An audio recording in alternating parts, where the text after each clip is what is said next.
ಅವರ ಕುಂಭರಾಶಿಯಿಂದ ಮೀನರಾಶಿಗೆ ಹೋಗಿ 7.5 ಏನು ನಡೀತಿದೆ. ಈಗಾಗಲೇ 5 ವರ್ಷ ಕಳೆದಿದೆ ಕುಂಭರಾಶಿಗೆ.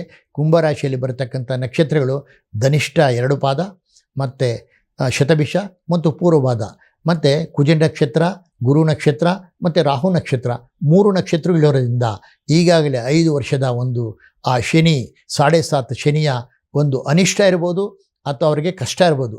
ಇದನ್ನು ಕಳೆದು 2ನೇ ಭಾವದಲ್ಲಿ ಶನಿ ಸಂಚಾರ ಮಾಡೋದ್ರಿಂದ ಸ್ವಲ್ಪ ಮಟ್ಟಿಗೆ, ಅಂದರೆ ಗುರು ರಾಶಿಯಲ್ಲಿ ಶನಿ ಸಂಚಾರ ಮಾಡೋದ್ರಿಂದ ಸ್ವಲ್ಪ ಮಟ್ಟಿಗೆ ಇವರಿಗೆ ರಿಲ್ಯಾಕ್ಸ್, ಅಂದರೆ ಸಮಾಧಾನವನ್ನು ಕೊಡ್ಬೋದು ಅಂತ ಖಂಡಿತ ಹೇಳ್ಬೋದು. ಹೀಗೆ ಮುಖ್ಯಾಂಶಗಳನ್ನು ಹೇಳ್ತಾ ನಾವು ಹೋದಾಗ ಕೇವಲ ಮುಖ್ಯಾಂಶಗಳಷ್ಟೇ. ಇದನ್ನು ಯಾಕೆಂದರೆ ಬಿಡಿಸಿ ಹೇಳಿದ್ರೆ ಭಾಳ ವಿಶಾಲವಾದ ಒಂದು ವಿಷಯ. ಆದ್ದರಿಂದ ಸಂಕ್ಷಿಪ್ತವಾಗಿ ಜ್ಯೋತಿಷ್ಶಾಸ್ತ್ರವನ್ನು ಉಲ್ಲೇಖ ಮಾಡಿ 12 ರಾಶಿಗಳಿಗೆ ನಾವು ಹೇಳ್ತಾ ಹೋದಾಗ ಇವರಿಗೆ ಸ್ವಲ್ಪ ಮಟ್ಟಿಗೆ ಒಂದು ಒಳ್ಳೆಯ ಅಂಶಗಳನ್ನು ಮುಂದೆ ಕಾಣ್ಬೋದು ಅಂತ ಖಂಡಿತ ಹೇಳ್ಬೋದು.